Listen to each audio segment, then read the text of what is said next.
5 seconds. Start.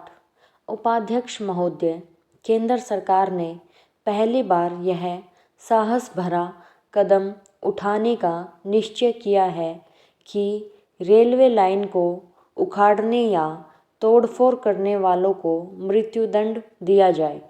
दुनिया के सभी देशों में राष्ट्रद्रोहियों को, चाहे वे जासूस हो या तोड़फोड़ करने वाले, इस तरह के कठोर दंड दिए जाने की व्यवस्था है।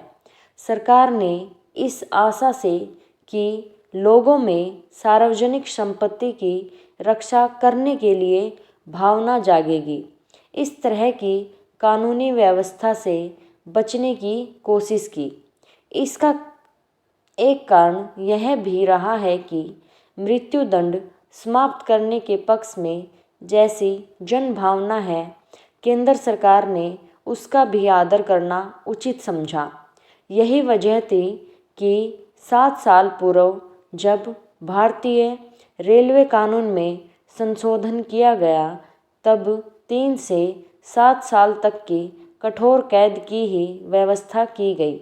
लेकिन इतने दिन तक संशोधन कानून पर अमल करने के बाद सरकार को बाध्य होना पड़ा कि वह तोड़फोड़ करने पर उतारू तत्वों के खिलाफ कठोर कार्यवाही करे।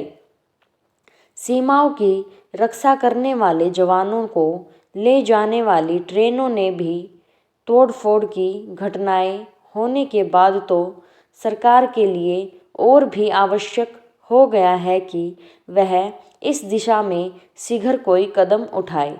रेल दुर्घटनाओं के संबंध में बाचू समिति ने जो रिपोर्ट दी, आवश्यकता इस बात की है कि सरकार उसकी बातों को सामने रखे।